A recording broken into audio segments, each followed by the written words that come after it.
Hello everyone. Mohit study I के centre में आपका स्वागत है।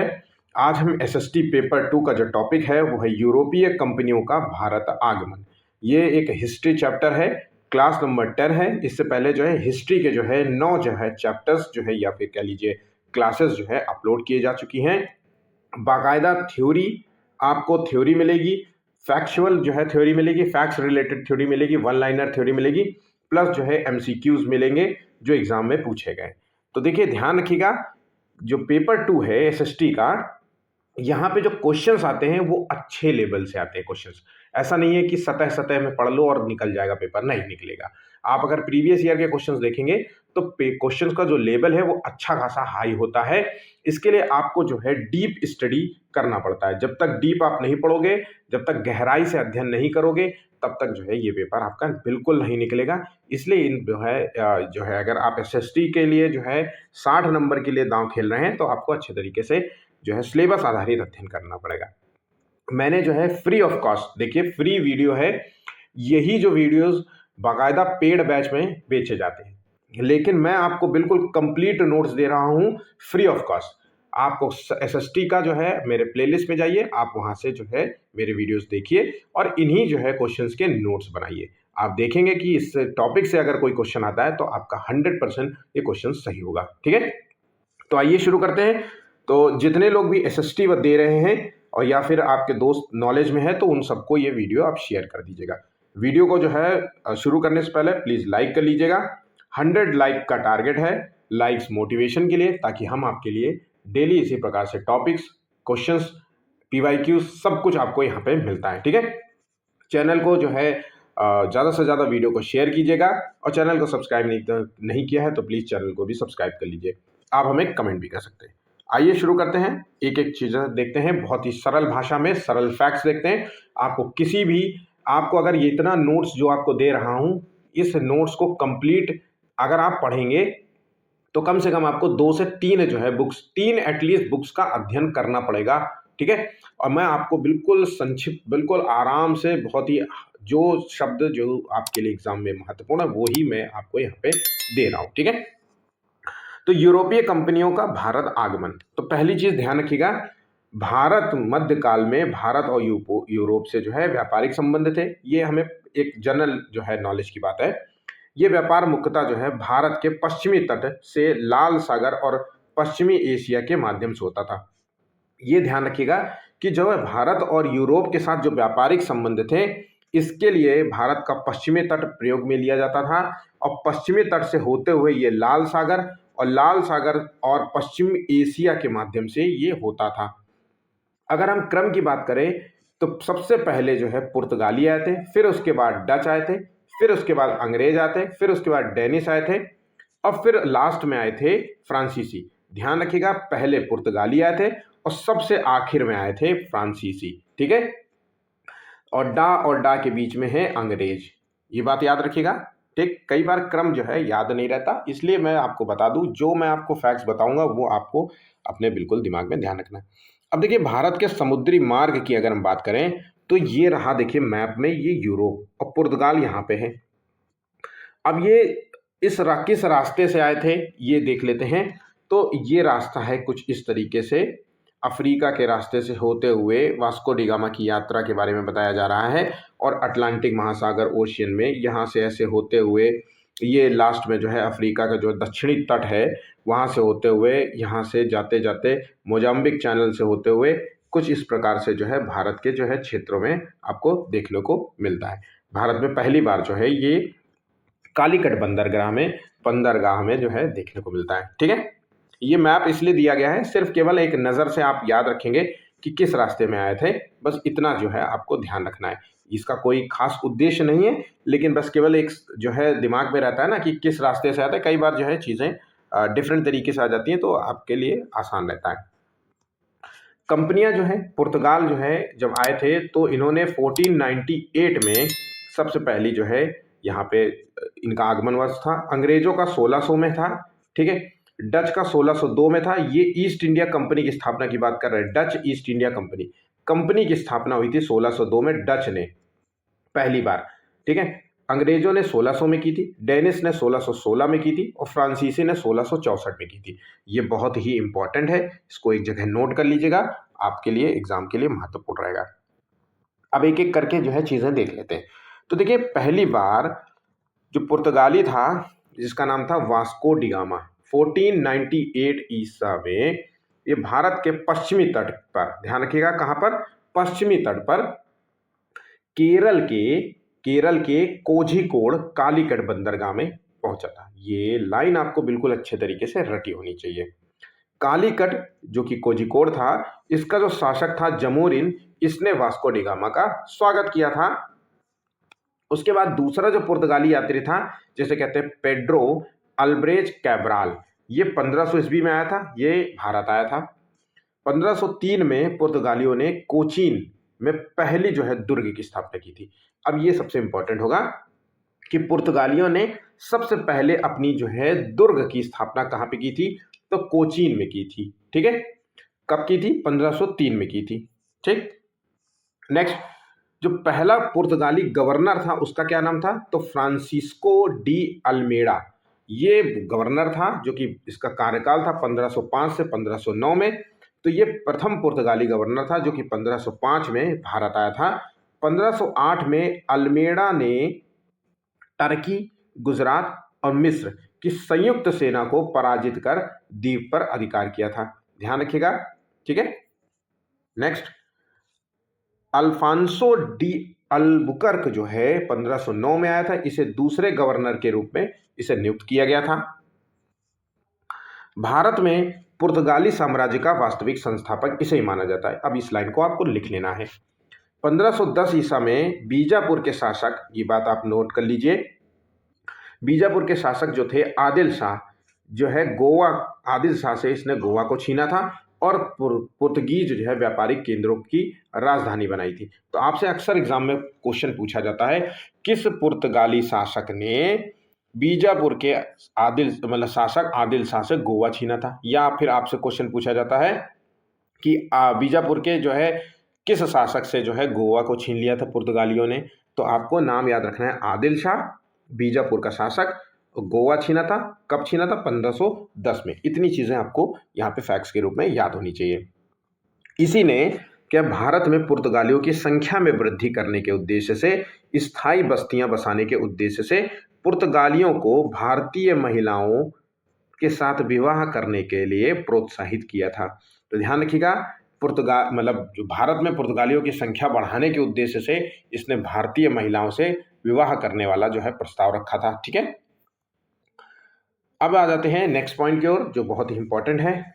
चटगांव बंदरगाह है जिसे हम महान बंदरगाह की संज्ञा देते थे, तो कौन देता था, पुर्तगाली लोग। चटगांव बंदरगाह जो कि बंगाल में है, इसको महान बंदरगाह की जो है संज्ञा देते थे। पुर्तगालियों ने अकबर की अनुमति से हुगली में और शाहजहां की अनुमति से बंदेल में कारखाने स्थापित किए थे।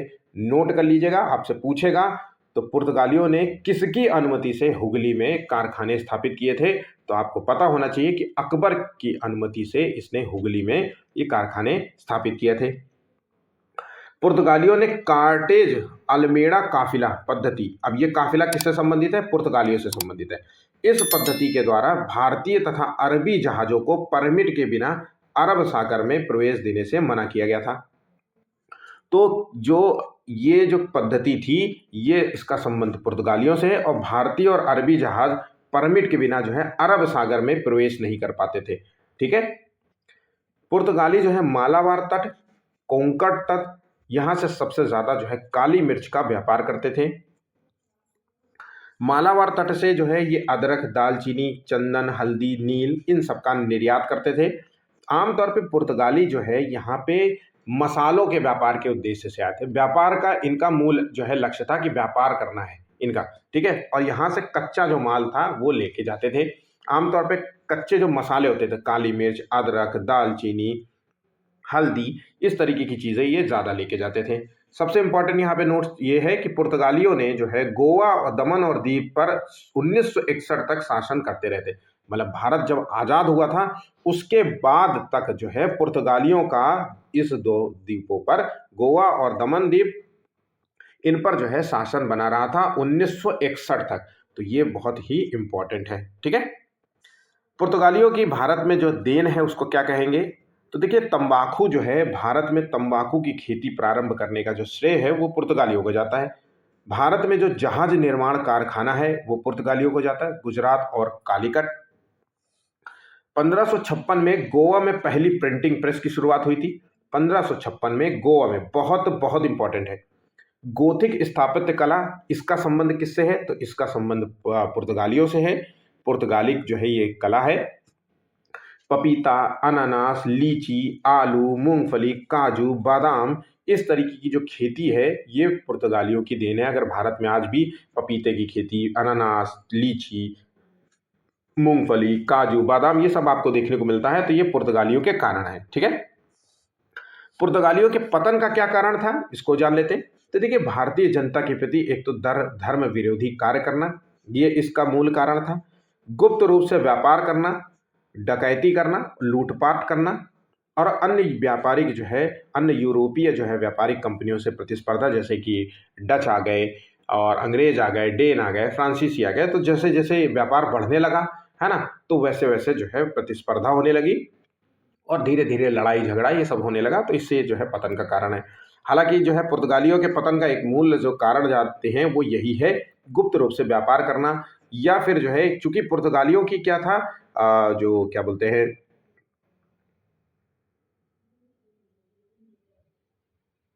जल नीति जो थी, है ना, वाटर नीति थी, वो बहुत अच्छी थी। और बिना जो है टैक्स के जो है, आप पे किए बिना जो है पानी में के जहाज़ों को उतार नहीं सकते थे, ठीक है। तो इस संबंध में जो है ये ज़्यादा जो है होता था। इसकी वजह से जो है बहुत ज़्यादा जो है अ, आक्रोश जो है देखने को मिलता था, जो है जो राजा थे उस समय के, जैसे जहांगीर हो, औरंगजेब हो, इन सब के साथ मनमुटाव बना ही रहता था। क्योंकि कभी कभी होता था कि भाई हमारे जो है, जो राजा है औरंगजेब है, उस समय का जो शासक है, इनके जहाज पानी में जा रहे हैं और वो पता चला पुर्तगाली जो है, जो सेना थी, वो रोक रहे हैं उनको कि पानी में जाने के लिए आप वो दिखाइए, कागज दिखाइए। तो इस तरीके से कुछ जो है होता था, ठीक है। अब आ जाते हैं डच पे। दूसरे आए डच, जो कि सामान्यतः जो है हॉलैंड के निवासी थे। तो 1950 1596 में हाउटमैन नामक जो है पहला डच यात्री भारत आया था। ध्यान रखिएगा, पहला हाउटमैन था डच यात्री। 1602 में जो है डच संसद द्वारा डच ईस्ट इंडिया कंपनी की स्थापना की गई थी। तो आपको ये बिल्कुल अच्छे तरीके से पता होना चाहिए कि डच संसद द्वारा डच ईस्ट इंडिया कंपनी की स्थापना की गई थी। इस कंपनी को डच संसद द्वारा 21 सालों के लिए भारत और पूर्व के देशों के साथ व्यापार करने, आक्रमण करने के संबंध में अधिकार पत्र प्राप्त हुआ था, ठीक है। कितने वर्षों के लिए? 21 वर्षों के लिए जो है प्राप्त हुआ था, ये नोट कर लीजिएगा। भारत के साथ व्यापार करने के लिए सबसे पहले संयुक्त पूंजी कंपनी डच लोगों ने शुरू की थी। ध्यान रखिएगा, संयुक्त रूप से पूंजी कंपनी की स्थापना की गई थी। तो ये कौन सी? ये डच कंपनी, बहुत बहुत इंपॉर्टेंट है। उसके बाद ये सबसे इंपॉर्टेंट है, डचों ने जो है 1605 में मुसलीपट्टनम में पहली जो है डच कारखाने की स्थापना की थी। मुसलीपट्टनम में पहली बार डच कारखाना 1605 में स्थापित। ये कंप्लीट रूप में आपको बिल्कुल रटा होना चाहिए। डचों के द्वारा सबसे ज्यादा जो है नील का व्यापार होता था, सूती वस्त्र का होता था, अफीम का होता था, शोरा का होता था। इन सब चीजों का जो है निर्यात होता था। डचों के द्वारा जो है कोरोमंडल, जो तटवर्ती क्षेत्र है, यहाँ से सूती वस्त्र का व्यापार करते थे। मालाबार तट से ये मसालों का व्यापार करते थे। मालाबार तट का संबंध है केरल से, और केरल को जो है हम राज्य के रूप में मसालों का जो है राज्य कहते थे। यहाँ पे मसाले सबसे ज्यादा उत्पादित होते हैं, तो इसलिए यहाँ से मसालों का व्यापार करते थे, ठीक है। डचों ने जो है पुलिकट जो है में अपने जो है स्वर्ण निर्मित में जो है पैगोडा सिक्कों का प्रचलन किया था। अब याद रखना कि ये जो सिक्के हैं, इसका जो है प्रचलन किससे संबंधित है? तो ये डचों से संबंधित है, ठीक है। यहां तक ध्यान रखिएगा। चलिए, अब डच के द्वारा जो है लड़े गए कौन से युद्ध हैं? तो डचों ने भारत में पुर्तगालियों को समुद्री व्यापार से एक तरह से निष्कासित कर दिया, लेकिन अंग्रेजों के नौसैनिक शक्ति के सामने नहीं टिक पाए। ध्यान रखिएगा, ठीक है। डचों और अंग्रेजों के बीच में 1759 में लड़े गए बेदरा का युद्ध। अब ये नोट कर लीजिए कि बेदरा का युद्ध किन जो है दो यूरोपीय जो है देशों से संबंधित था, तो डच वर्सेस अंग्रेजों के बीच में हुआ था। और ये नौसेना की सर्वश्रेष्ठता को सिद्ध करते हुए डचों को जो है भारतीय व्यापार से अलग कर दिया था। तो बेदरा का जो युद्ध हुआ था वो अंग्रेजी नौसेना ने अपनी श्रेष्ठता को सिद्ध करते हुए यहाँ से जो है डचों को जो है पराजित करके यहाँ से खदेड़ के बाहर भगा दिया। ठीक है, तो डच के जो पतन का कारण था, वो इसका मूल जो कारण था वो कंपनी का सरकार के सीधे नियंत्रण में होना, कंपनी में बड़े ही भ्रष्ट और आरोग्य या अयोग्य जो है पदाधिकारी होते थे। और यहाँ पे सबसे इंपॉर्टेंट जो है वो आपको याद रखना है कि डचों की जो नौसैनिक शक्ति थी वो बहुत ही कमजोर मानी जाती थी। तो आंसर यहाँ पे ही ध्यान रखिएगा। ठीक है, अब आ जाते हैं अंग्रेज की तरफ। तो नेक्स्ट आते हैं अंग्रेज। तो 1599 में जॉन मिंडेन हॉल नामक ब्रिटिश यात्री थल मार्ग से, अब देखिए वास्को डिगामा जल मार्ग से आया था, ये जो है थल मार्ग से जो है भारत आया था। 1598 इंग्लैंड में एक मर्चेंट एडवेंचर नामक दल ने अंग्रेजी ईस्ट इंडिया कंपनी की स्थापना की थी। तो किस दल ने की थी? एक मर्चेंट एडवेंचर नामक दल ने अंग्रेजी ईस्ट इंडिया कंपनी की स्थापना की थी 1599 में। ठीक है, नोट कर लीजिएगा, ये सब इंपॉर्टेंट बातें हैं।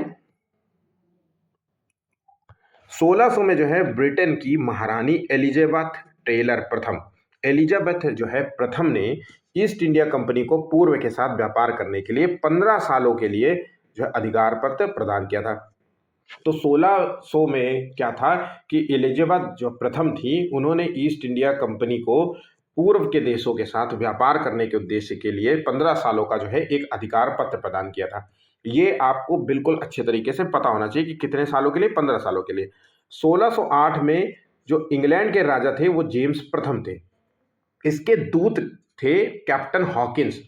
तो 1608 में कैप्टन हॉकिंस जो है ये सूरत पहुंचा था।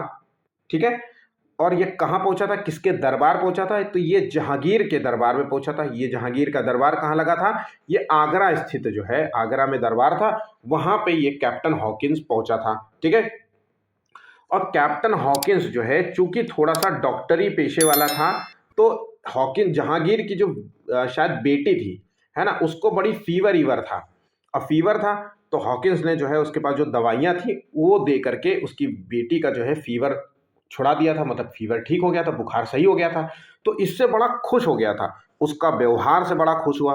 अब सम्राट जहांगीर ने नेक्स्ट लाइन में ये लिखा है, सम्राट जो जहांगीर था हॉकिंस के व्यवहार से बड़ा प्रसन्न होकर अकबर ने इसे इंग्लिश खां की उपाधि दी थी। ध्यान रखिएगा। ठीक है, तो यहाँ पे सबसे इंपॉर्टेंट है कि इसका व्यवहार कैसे खुश हुआ था, तो वही दवा दिया और अंग्रेजी बोलता था फटाफट फटाफट। अब पढ़ा लिखा आदमी होगा तो ऑब्वियसली, है ना, तो इस तरीके से यहाँ पे हुआ। 1611 में अंग्रेजों ने भारत में पहली जो है जो कंपनी थी वो मछलीपट्टनम में स्थापित की थी। अब ये सबसे इंपॉर्टेंट है कि पहली फैक्ट्री जो खोली गई थी वो मछलीपट्टनम में खोली गई थी और 1611 में खोली गई थी। उसके बाद 1613 में जहांगीर के शाही फरमान, एक जहांगीर ने शाही फरमान द्वारा अंग्रेजों ने सूरत में अपनी दूसरी व्यापारिक कोठी खोली गई थी। ठीक है, तो आपको ये दोनों लाइन अच्छे तरीके से रटी होनी चाहिए कि 1611 में कहाँ खोली गई थी व्यापारिक कोठी और 1613 में कहाँ खोली गई थी। ये क्वेश्चंस बहुत बहुत इंपॉर्टेंट हैं। 1615 में सर थॉमस रो था जो कि राजा जेम्स प्रथम के दूत के रूप में सूरत पहुंचा था। अब पहले जो कैप्टन हॉकिंस आया था, ये बात याद रखिएगा कि पहला जो था वो कैप्टन हॉकिंस था, दूसरा जो था वो सर थॉमस रो था जो कि जेम्स प्रथम के दूत के रूप में सूरत पहुंचा था। और यहाँ पे ये जहांगीर के दरबार में उपस्थित हुआ था, कहाँ पर? अजमेर में। ठीक है, ये सभी फैक्ट्स बहुत इंपॉर्टेंट हैं। 1661 में पुर्तगालियों ने अपनी राजकुमारी कैथरीन ब्रिगांजा का विवाह जो है ब्रिटेन के चार्ल्स द्वितीय से करके मुंबई को दहेज के रूप में दिया था। अब मुंबई तो किसी की थी नहीं, मुंबई तो इंडिया में है, और यहाँ पे इन लोगों का राज सब चल रहा है। तो पुर्तगाली ने अपनी जो है राजकुमारी की शादी ब्रिटेन के चार्ल्स से करी और मुंबई को दहेज के रूप में दे दिया। 1686 में मुगल सम्राट औरंगजेब और अंग्रेजों के बीच पहली भिड़ंत हुगली में हुई थी। अब ये आपको नोट कर लेना है कि अंग्रेज और एक तरफ अंग्रेज है और एक तरफ जो है औरंगजेब है, और इनकी भिड़ंत होती है हुगली में, जहां से अंग्रेजों को यहां से पलायन करने को विवश किया था। अब ये भिड़ंत क्यों होती है? ये भिड़ंत का मूल कारण होता है जहाज को लेकर के, नौसेना को लेकर के। होता क्या है कि अंग्रेजों का जो दबदबा था नौसेना में, पानी में, ठीक है, औरंगजेब की जो कुछ टीम होगी और कुछ सेना होगी जो जहाज के रास्ते कहीं जा रही होगी, तो इन्होंने जो है अंग्रेजों ने उनको रोक लिया और इसका परमिशन मांगा कि परमिट दिखाओ। अब परमिट दिखाओ तो इसकी वजह से जो है ये जो है लड़ाई देखने को मिल जाती है, जिसकी वजह से जो है औरंगजेब नाराज हो जाता है और अंग्रेजों को यहाँ से पलायन करने के लिए विवश कर देता है, भगा देता है। फिर बाद में जो है सॉरी वॉरी बोल करके फिर से जो है आगे की कहानी शुरू हो जाती है। ठीक है, 1690 में कंपनी के जो अधिकारी थे चारनॉक के नेतृत्व में मुगल सरकार के बीच में एक समझौता हुआ। जॉब चारनॉक सबसे इंपॉर्टेंट है, ने कालिकता, गोविंदपुर और सुतनाटी को मिला करके एक आधुनिक कोलकाता का निर्माण डाला, कि मतलब उसकी नींव रखी। इसको आपको नोट कर लेना है, इसको आपको लिख लेना है कि जॉब चारनॉक जो था उसने जो आज का जो कलकत्ता है वो तीन जो है चीज़ों से मिलकर के बना है, एक कालिकता, गोविंदपुर और सुतनाटी। ठीक है, तो ये चीज़ आपको ध्यान रखनी है। सन 1700 में क्या है, जॉब चारनॉक ने कोलकाता में फोर्ट विलियम कॉलेज की स्थापना की थी। बहुत इंपॉर्टेंट है, एग्जाम में कई बार ये पूछा जाता है। अब आते हैं डेनिश कंपनी का आगमन। तो भारत में डेनिश जो है डेनमार्क के निवासी थे। ठीक है, 1616 में डेन जो है ईस्ट इंडिया कंपनी की स्थापना हुई थी और 1620 में तैंकोबार तमिलनाडु में और 1676 में बंगाल में इन्होंने पहली अपनी व्यापारिक जो है कंपनी की स्थापना की थी। इनकी खैर ज़्यादा कहानी है नहीं, इसलिए आपको उतना ही। सबसे ज़्यादा इंपॉर्टेंट है पुर्तगाली, दूसरे नंबर पे अंग्रेज, तीसरे नंबर पे फ्रांसीसी। ठीक है, बस ये अगर तीन आप लोग रट लीजिएगा आपके क्वेश्चंस गलत नहीं होंगे। अब आ जाते हैं फ्रांसीसियों के आखिरी वाले। तो लुई 14वां था के मंत्री थे काल्बर्ट। इसने 1664 में फ्रेंच ईस्ट इंडिया कंपनी की स्थापना की थी। तो 1664 में फ्रेंच ईस्ट इंडिया कंपनी की स्थापना हुई थी किसके द्वारा? लुई जो है 14वां। लुई 14वें का संबंध है फ्रांस से। फ्रांस की व्यापारिक कंपनी को राज्य द्वारा वित्तीय संसाधन प्राप्त था, इसलिए इसे सरकारी व्यापारिक कंपनी भी कहा जाता है। इस चीज को नोट कर लीजिएगा, ये एक सरकारी व्यापारिक कंपनी था क्योंकि वित्तीय संसाधन प्राप्त होता था, ठीक है, फ्रांस की व्यापारिक कंपनी से। 1667 में फ्रांसीसी कैरो के नेतृत्व में एक अभियान दल भारत को रवाना हुआ था, जिसने 1668 में सूरत में अपनी पहली व्यापारिक जो है कोठी खोली थी या कारखाना खोला था। तो आपको नोट कर लेना है कि 1668 में सूरत में पहली व्यापारिक कोठी खोली गई थी। 1613 में अंग्रेजों ने सूरत में खोली थी, याद रखना, ठीक है। 1611 में मसूलीपट्टनम में अंग्रेजों ने खोली थी। तो इस तरीके से आपको दिमाग जो है अपने जो है बिठाए रखना है, इसको नोट्स के रूप में लिख लीजिएगा, ठीक है। 1669 में मसूलीपट्टनम में दूसरी फ्रेंच फैक्ट्री खोली गई थी, जबकि अंग्रेजों ने 1611 में खोली थी, ठीक है, याद रखिएगा। चलिए, 1673 में फ्रांसिस जो है मार्टिन ने शेरखां लोदी से परदुचूरी नामक एक गांव प्राप्त किया था, जो आगे चल करके पांडिचेरी के नाम से जाना गया। डचों ने अंग्रेजों की सहायता से पांडिचेरी को छीन लिया, लेकिन रिजविक समझौता के बाद पांडिचेरी जो है अंग्रेजों को पुनः वापस मिल गया था। तो ध्यान रखिएगा, अंग्रेजों ने पांडिचेरी जो है अंग्रेजों के भी पास थी, ऐसा नहीं है, ये नहीं सोचना है कि अंग्रेजों के पास नहीं थी, है ना। और रिजविक समझौता के कारण जो है फ्रांसीसियों को पुनः जो है पांडिचेरी वापस कर दिया गया था।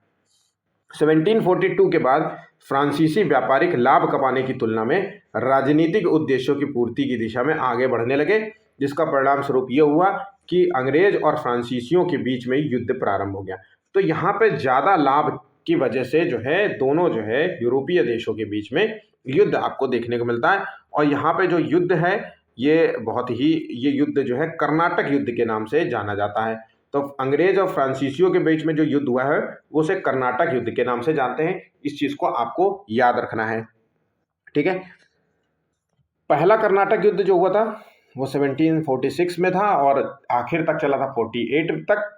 अंग्रेजों द्वारा कुछ फ्रांसीसी जहाजों पर अधिकार कर लिया गया, ये इसका मूल कारण था। ऑक्सा ला सैम्पले ये नामक संधि हुई थी, दोनों कंपनियों के बीच में संघर्ष समाप्त हुआ था और मद्रास जो है पुनः जो है अंग्रेजों को मिल गया था।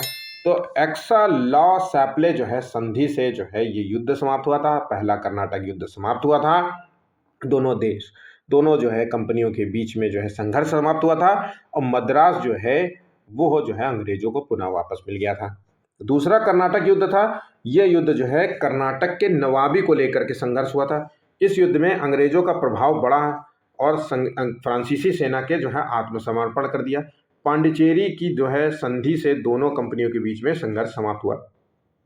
तो ये जो संधि है ना, ये आपको पता होना चाहिए कि पांडिचेरी संधि से द्वितीय कर्नाटक युद्ध समाप्त होता है, एक्सला लॉ सैप्ले संधि से पहला कर्नाटक युद्ध समाप्त होता है। तीसरा जो है ये बंगाल स्थित चंद्रनगर नामक अधिकार को लेकर के युद्ध हुआ था। 1760 में बांडीवास का युद्ध हुआ था, जो अंग्रेजी सेना को आयरकूट तथा फ्रांसीसी सेना की तरफ से लाली ने जो है नेतृत्व प्रदान किया था। तो बांडीवास का जो युद्ध था वो आयरकूट वर्सेस लाली का था, जो कि फ्रांसीसी सेना का नेतृत्व कर रहे थे और आयरकूट जो है अंग्रेजी सेना का नेतृत्व कर रहे थे। इस युद्ध में जो है फ्रांसीसी जो है पराजित हुए थे और ये पराजय भारत में इनके पतन की जो है शुरुआत मानी जाती है। सबसे इंपॉर्टेंट है कि पेरिस की संधि से ये युद्ध समाप्त हो गया था। फ्रांसीसी सेना के जो है पतन का कारण देख लेते हैं। तो फ्रांसीसी जो सरकार ने इनका कोई सहयोग नहीं किया कंपनी का। इंग्लैंड की जो नौशक्ति थी, जो ये इसका जो है सबसे सर्वोच्चता होने की वजह से फ्रांसीसी सेनापति जो है डुप्ले की तुलना जो है अंग्रेजी सेनापति जो है क्लाइव, आयरकूट आदि जो है अधिक सुलझे वाले थे। तो यहाँ पे फ्रांसीसी सेना जो है सेनापति था वो डुप्ले था, उसकी तुलना में जो है अंग्रेज जो है सेनापति थे वो ज़्यादा सुलझे हुए थे, ठीक है। अब आ जाते हैं यूरोपीय जो है व्यापारिक कंपनियों से संबंधित जो है व्यक्तियों के बारे में, ये आप नोट कर लीजिए। वास्को डी गामा जिसका संबंध जो है पहला जो है ये यूरोपीय यात्री था पहला, ठीक है। पेड्रो जो है अल्वारेज कैब्राल जो था, कैब्राल जो है ये भारत आने वाला दूसरा जो है पुर्तगाली था। जो है फ्रांसिस्को डी अल्मेडा जो था ये पहला पुर्तगीज गवर्नर था। जॉन मेंडल हॉल था, ये भारत आने वाला पहला ब्रिटिश नागरिक था। कैप्टन हॉकिंस था, ये अंग्रेज दूत था जिसे जहांगीर से भेंट की थी पहली बार, ठीक है। और ये अंगियार जो था, गैराल्ड अंगियार, इसने मुंबई का वास्तविक संस्थापक माना जाता है। जॉब चार्नक को कलकत्ता का संस्थापक माना जाता है। फ्रांसिस डे को मद्रास का संस्थापक माना जाता है। इन तीनों को नोट कर लीजिएगा, बहुत ही इंपॉर्टेंट है, ठीक है। यूरोप की जो पहली फैक्ट्रियां थी, तो देखिए पुर्तगाली 1503 में कोचीन में इन्होंने पहली फैक्ट्री स्थापित की थी। डच ने 1605 में मछलीपट्टनम में खोली थी। अंग्रेजों ने 1611 में मछलीपट्टनम में, फिर जो है 1613 में, ठीक है, 1613 में सूरत में खोली थी, ठीक। डेनिस ने 1620 में तंजौर तमिलनाडु में खोली थी। फ्रांसीसियों ने जो है 1668 में सूरत में खोली थी। ये जो है इसका स्क्रीनशॉट नोट कर लीजिएगा, एग्जाम के लिए महत्वपूर्ण है। अब देखते हैं इससे रिलेटेड क्वेश्चंस। बहुत सारे ऐसे क्वेश्चंस मिलेंगे जो आपके लिए बहुत बहुत इंपॉर्टेंट होंगे। 50 से भी ज़्यादा क्वेश्चंस हैं, तो इनको अगर आपने ये 50 क्वेश्चन भी तैयार कर लिया तो यूँ समझ लो आपका पूरा कंप्लीट टॉपिक हो जाएगा, ठीक है। तो भारत के लिए समुद्री मार्ग की खोज करने वाला पहला यूरोपीय कौन था? तो पहला यूरोपीय जो समुद्री मार्ग की खोज की थी वो था वास्को डी गामा, ठीक है। वास्को डी गामा पहली बार आया था 1498 में। कहाँ पर आया था? कालीकट बंदरगाह पे वो आया था, ठीक है, जहाँ का शासक था जमोरिन, ठीक है। 1498 के बाद वो 1502 में फिर दोबारा आया था। ध्यान रखिएगा, 2 बार जो है ये जो है भारत जो है यात्रा के रूप में इसने किया था, ठीक है। अंग्रेजों ने सूरत में अपनी पहली फैक्ट्री किसकी अनुमति से स्थापित की थी? तो सूरत में फैक्ट्री की बात हो रही है तो 1613 याद रखना, और यहाँ पे जो आंसर है वो है जहांगीर। ध्यान रखिएगा, 1613 में पहली बार जो फैक्ट्री खोली थी मछलीपट्टनम में 1611 में, वो एक अस्थाई थी। ध्यान रखे ना, अस्थाई थी, ये स्थाई फैक्ट्री थी, ये स्थायी फैक्ट्री थी। इसी फैक्ट्री के स्थापना के बाद जो है अंग्रेजों का जो है राजनीति के क्षेत्र में, है ना, जो है भारत की राजनीति में और क्षेत्र में जो है नियंत्रण स्थापित होने लग जाता है। ठीक है। फ्रांसीसी ईस्ट इंडिया कंपनी स्थापित हुई थी, तो किसके शासनकाल में हुई थी? तो फ्रांसीसी ईस्ट इंडिया कंपनी की स्थापना जो हुई थी वो लुई 14वें के शासनकाल में स्थापना हुई थी। ऑप्शन यहाँ पे ए सही जवाब होगा। वह पुर्तगाली कौन था जिसने गोवा पर अधिकार किया था? तो देखिए ये क्वेश्चन मैंने कहा था, तो गोवा पे अधिकार करने वाला जो शासक था वो था वायसराय था अल्बुकर्क। आंसर है ऑप्शन बी। ठीक। हुगली को बंगाल की खाड़ी में समुद्री लूटपाट के लिए किसने अड्डा बनाया था?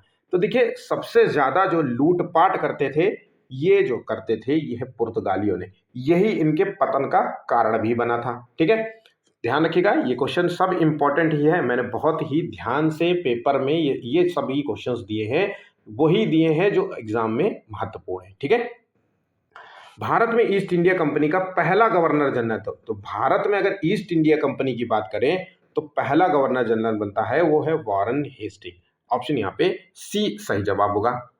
निम्न में से कौन जो है कलकत्ता का संस्थापक था? तो कलकत्ता की स्थापना की थी जॉर्ज चारनॉक ने की थी। ठीक है, ये याद रखिएगा, एग्जाम के लिए इंपॉर्टेंट है। निम्न में से किस स्थान पर भारत में प्रथम नगर निगम स्थापित किया गया था? तो भारत में पहली बार नगर निगम की स्थापना की गई थी, ये किया गया था मद्रास में। ठीक है, और नगर निगम की स्थापना अंग्रेजों के द्वारा की गई थी। भारत में ईस्ट इंडिया कंपनी की सफलता का क्या कारण था?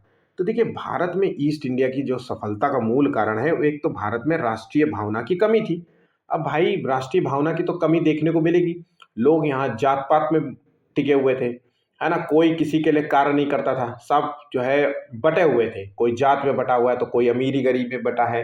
यहाँ के राजा जो है वो क्षेत्र विस्तार में लगे रहते थे, है ना, कौन किसके पीठ में छुरा भोग दे, इस तरीके से तो राष्ट्रीय भावना की कमी देखने को मिलती। कंपनी की सेना को पश्चिम प्रशिक्षण मिला था और यहाँ के जो भारतीय जो है लोगों को प्रशिक्षण नहीं था, आधुनिक हथियार से वो परिचित भी नहीं थे, तो यहाँ पे ये भी इसका मूल कारण था। भारतीय सैनिकों में राष्ट्रीय भावना का अभाव था, जो भी उनको सबसे अच्छा वेतन देता था वो उनकी सेवा में लग जाता था। तो यहाँ पे मूल कारण जो देखने को मिलता है वो तीनों देखने को मिलता है। आंसर हो गया ऑप्शन डी। इस तरीके का क्वेश्चन आपको सीटेट में भर भर के पूछे जाते हैं। निम्न में से कौन जो है किस यूरोपीय ने भारत में सबसे पहले अपना व्यापार फैलाया और प्रभावित किया था? तो सबसे पहले अगर हम व्यापार की बात करें तो पुर्तगालियों ने किया था। आंसर हो गया ऑप्शन डी। ठीक है, 1498 में वास्को डिगामा भारत में कहाँ उतरा था? तो देखिए वास्को डिगामा 1498, एक चीज याद रखना, 1498 और 1502 ये दो बार भारत आया था। ठीक है, और ये भारत के कालीकट जो है बंदरगाह में उतरा था, जहां का जो शासक था जमोरिन, इसने जो है इसका स्वागत भी किया था और यहाँ पर जितना भी वो पैसा खर्च करके लाया था उसका 60 गुना यहाँ से कमा करके लेके गया था। तो मान लीजिए यहाँ पे 1000 रुपए ये खर्च करके आया था, तो इसका 60 से मल्टीप्लाई कर लीजिए, तो इस तरीके से ये बन जाता है 60,000 रुपए यहाँ से कमा करके गया था। ठीक है, वास्को डिगामा कहाँ का रहने वाला था? ये क्वेश्चन बहुत ही सरल है, लेकिन ये क्वेश्चन पूछा गया क्वेश्चन है, तो ये पुर्तगाल का था। आंसर हो गया ऑप्शन ए। भारत का जो बादशाह था उस समय कौन था जब ब्रिटेन की जो है ईस्ट इंडिया कंपनी की स्थापना हो रही थी? तो जब ईस्ट इंडिया कंपनी की स्थापना हो रही थी भारत में, तो उस समय भारत में व्यापार मतलब भारत में शासन था अकबर का। ध्यान रखिएगा, अकबर का था। ठीक है, वो अंग्रेज जिसने सम्राट जहांगीर के दरबार में आकर के भेंट करी थी, तो सबसे पहला जो अंग्रेज था वो यही था, कैप्टन हॉकिंस था। ठीक है, और दूसरा था सर टॉमस रो। आंसर हो गया option A. Captain William Hawkins जो है किस जहाज से भारत आया था? तो ये जो भाई साहब थे, ये जहाज का नाम है हेक्टर। ध्यान रखिएगा, हेक्टर जहाज से ये भारत आया था। ठीक है, भारत आया था और जहांगीर से मिला था। गोवा, दमन और दीव का उपनिवेशीकरण मूलतः किया गया था किसके द्वारा? तो इसका सही आंसर है पुर्तगालियों के द्वारा। आखिर तक जो है पुर्तगाली के अधिकार में ये रहा था। और ये आज़ादी के बाद तक 1961 में जाकर के इन्होंने जो है गोवा और दमन और दीव को जो है अपने जो है छोड़ा था इन्होंने। ठीक है। कर्नाटक युद्ध जो है किन किन के मध्य लड़ा गया था? तो देखिए, कर्नाटक युद्ध का अगर नाम याद आए तो याद रखिएगा, ये जो है अंग्रेज और फ्रांसीसियों से संबंधित है। ऑप्शन यहाँ पे ए सही जवाब होगा। तीसरा कर्नाटक युद्ध जो है, इसकी समाप्ति जो है किस संधि से देखने को मिलती है? तो यहाँ पे ये पेरिस की संधि से जो है होती है। पहली एक्स ला सैप्ले संधि से जो है इसकी समाप्ति होती है। ठीक है। ब्रिटिश के साथ जो है बेसिन की संधि निम्नलिखित पेशवाओं में से किसने की थी? तो ब्रिटेन के साथ जो है बेसिन की संधि का संबंध है बाजीराव द्वितीय से। आंसर हो गया option D. East India company के नेतृत्व में रॉबर्ट क्लाइव का उत्तराधिकारी निम्नलिखित में से कौन था? तो रॉबर्ट क्लाइव का जो उत्तराधिकारी बना था वो है वॉरेन हेस्टिंग। ऑप्शन यहाँ पे सी है। पुर्तगाली व्यापारी कंपनी के भारत आगमन का सबसे पहला उद्देश्य क्या था? तो देखिए, ये पुर्तगाली जो भारत आए थे, ये भारत आगमन का इनका उद्देश्य था सिर्फ व्यापार करना था। तो यहाँ पे कालीकट, काली मिर्च, अन्य मसालों के व्यापार पर एकाधिकार प्राप्त करना था। ठीक है, कि उनका ही पूरा अधिकार रहे। और जैसे जैसे और भी कंपनियां आने लग गई तो धीरे धीरे टकराव होने लग गया। पुर्तगालियों ने भारत में सबसे पहले फैक्ट्री कहां पर स्थापित की थी? तो पुर्तगालियों ने जो पहली फैक्ट्री स्थापित की थी वो है कालीकट में। आंसर हो गया ऑप्शन बी। किस पुर्तगाली गवर्नर ने नीले पानी की नीति, जिसे हम ब्लू वाटर पॉलिसी कहते हैं, ये जो है चालू की थी? तो इसका संबंध है फ्रांसीसी डी अल्मीडा से। ध्यान रखिएगा, अल्मीडा से। ऑप्शन यहाँ पे ए सही जवाब है। किसे जो है भारत में पुर्तगाली साम्राज्य का वास्तविक संस्थापक माना जाता है? तो वास्तविक संस्थापक की बात करें अगर हम, तो अल्बुकर्क को वास्तविक संस्थापक माना जाता है। मतलब दूसरा जो है सेकंड नंबर का वायस राय था। ध्यान रखिएगा, वायस राय था। ठीक है।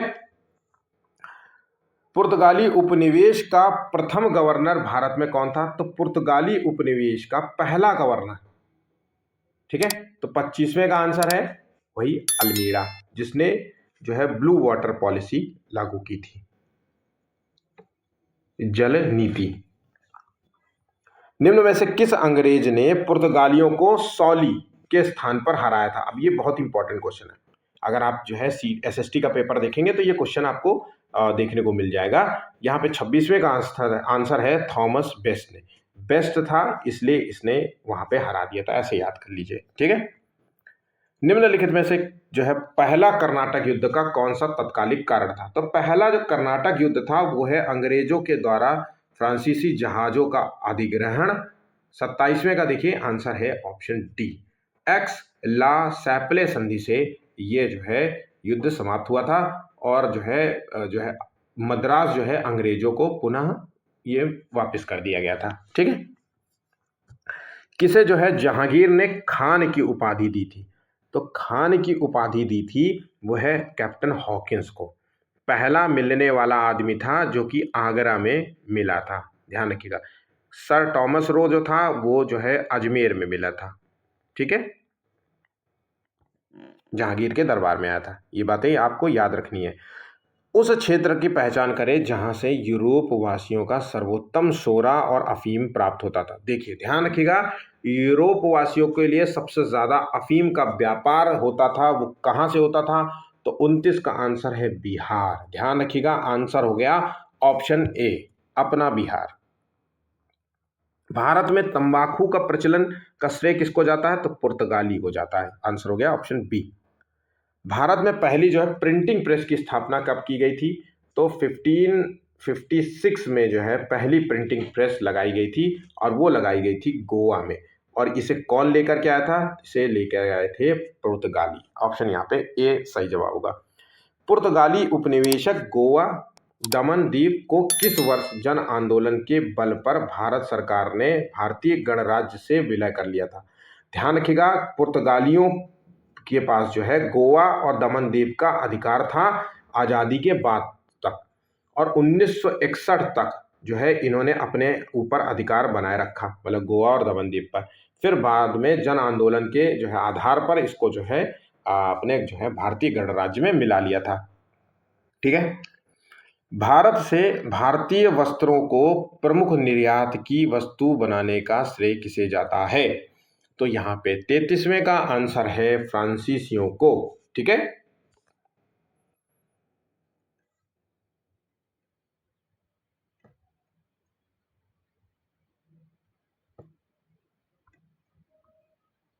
डचों को भारतीय व्यापार से अलग करने में कौन सफल रहा? तो डच जो है इनको जो है अलग करने का कार्य किया था अंग्रेजों ने। ठीक है। आंसर हो गया ऑप्शन सी। वो कौन सा निर्णायक युद्ध था जिसमें अंग्रेजों ने डचों को हरा दिया, जिस कारण डच को जो है भारत में चुनौती खत्म हो गई थी? तो मतलब डच को अंग्रेजों ने हराया था, तो ये कौन सा युद्ध था?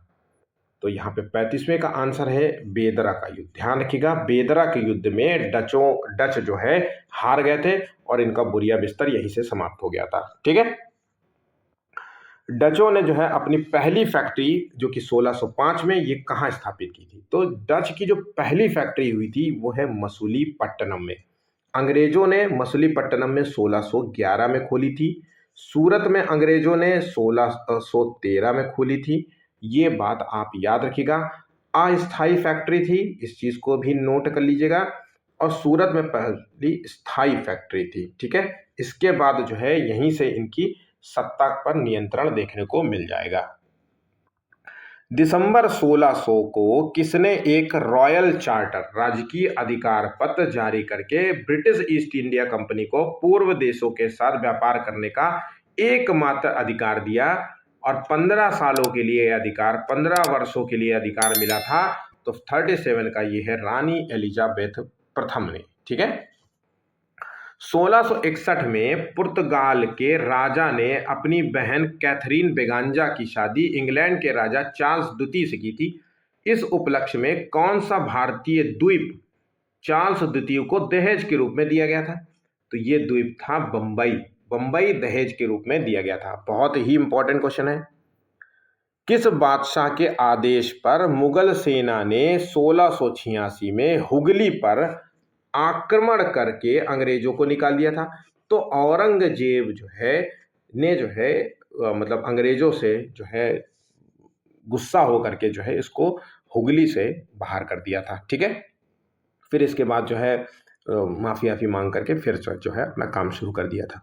1716 में मुगल बादशाह फारूक सियर द्वारा ब्रिटिश कंपनी के नाम जारी फरमान के संबंध में क्या सही है? तो यहां पे देखिए 40वें का आंसर।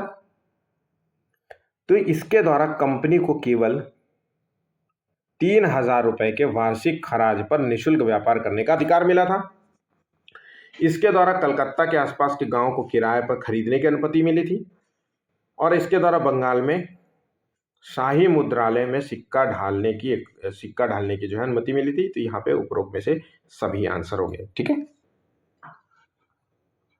किसके द्वारा जो है जारी फरमान को अंग्रेज जो है ऑर्म ने बंगाल में ब्रिटिश व्यापार का मैग्ना कार्टा बनाया था? तो 41वें का आंसर है फारूक सियर द्वारा जारी फरमान। बंगाल में अंग्रेजों की कंपनी के बारे में किसने कहा कि यह एक जो है नीच और झगड़ालू लोगों और बेईमान कंपनियों व्यापारियों की एक कंपनी है? तो ये जो कथन है अंग्रेजों के संबंध में ये शाइस्ता खां की थी। ऑप्शन यहाँ पे ए सही जवाब है। फ्रांसीसियों के पतन का क्या कारण था? तो देखिए फ्रांसीसी के जो पतन का कारण था, एक तो सबसे मूल जो कारण हमको देखने को मिलता है वो है अंग्रेजों की नौसैनिक श्रेष्ठता। ध्यान रखिएगा, भारत व भारत के बाहर इन्होंने जो है जो भी प्रतिद्वंदी थे उनको सबको खदेड़ के भगा दिया।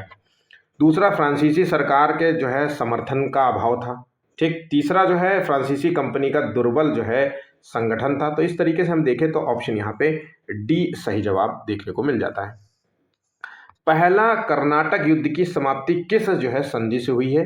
तो पहला जो कर्नाटक युद्ध की जो समाप्ति देखने को मिलती है वो है एक्स लॉ सैपले की संधि से ये पहला कर्नाटक युद्ध समाप्त होता है, ठीक है। और ये किनके दो जो है कंपनियों के बीच में था, तो अंग्रेज वर्सेस फ्रांसीसी था, ठीक है। बांडीवास के युद्ध जो कि 1760 में अंग्रेजों का नेतृत्व किसने किया था, तो बांडीवास के युद्ध में अंग्रेजों का नेतृत्व किया था वो है सर आयर कूट ने किया था। आंसर हो गया ऑप्शन ए। कर्नाटक का तीसरा युद्ध जो है किस संधि से समाप्त हुआ था, तो देखिए ये जो संधि हुई थी ये है पेरिस की संधि हुई थी। आंसर हो गया ऑप्शन सी। पुर्तगालियों ने भारत में निम्नलिखित में से किस स्थान पर पहली दुर्ग का निर्माण किया था, तो पहला जो दुर्ग था पुर्तगालियों का वो था कोचीन में। आंसर हो गया ऑप्शन सी। किन यूरोपियों ने भारत में प्रथमतः जो है समुद्रिक व्यापारिक केंद्र स्थापित किए थे, तो सबसे पहला सामुद्रिक जो व्यापारिक केंद्र था वो था पुर्तगाली का, ठीक है। ये तो आपको याद हो गया होगा। आ जाते हैं आखिरी क्वेश्चन में। जो पांडिचेरी था जिसे हम वर्तमान में पुडुचेरी कहते हैं, इसके संदर्भ में हमें आंसर देना है। तो पांडिचेरी पर कब्जा करने वाली पहली यूरोपीय शक्ति पुर्तगाली थे, ये बिल्कुल सही है। पांडिचेरी पर कब्जा करने वाली दूसरी यूरोपीय शक्ति फ्रांसीसी थे, ठीक है। तो ये यहाँ पे दूसरी फ्रांसीसी शक्ति फ्रांसीसी नहीं थे, अंग्रेजों ने भी जो है इस पर कब्जा किया था, तो ये यहाँ पे गलत हो जाता है। अंग्रेजों ने कभी भी पांडिचेरी पे कब्जा नहीं किया, तो ये तो यहाँ पे पूरी तरीके से गलत हो जाता है। 1793 में इन्होंने कब्जा किया था, फिर बाद में जो है पेरिस के संधि के तहत फ्रांस को इसे वापस कर दिया था। तो ध्यान रखिएगा, अंग्रेजों ने पेरिस के संधि के तहत जो है पांडिचेरी को जो है फ्रांसीसियों को वापस कर दिया था। सन की अगर हम बात करें तो 18 नहीं, सन तो मुझे याद नहीं, ठीक है। तो आंसर यहाँ पे ऑप्शन ए बिल्कुल सही होगा, बाकी यहाँ पे गलत है, ठीक है। भारत के साथ व्यापार के लिए सर्वप्रथम संयुक्त पूंजी कंपनी किस जो है लोगों ने प्रारंभ की, ध्यान रखिएगा संयुक्त पूंजी कंपनी की बात हो रही है, तो यहाँ पे जो 51 का आंसर है वो है डच। ऑप्शन यहाँ पे बी सही जवाब होगा। इस तरीके से आज का जो हमारा वीडियो यहाँ पे समाप्त होता है। अगर वीडियो अच्छा लगा हो तो प्लीज़ वीडियो को लाइक करिएगा, 100 लाइक का टारगेट है, और शेयर कीजिए अपने दोस्तों के साथ, और चैनल को सब्सक्राइब नहीं किया तो प्लीज़ झटपट से जो है चैनल को भी सब्सक्राइब करते जाइए। आज के लिए बस इतना ही है, धन्यवाद।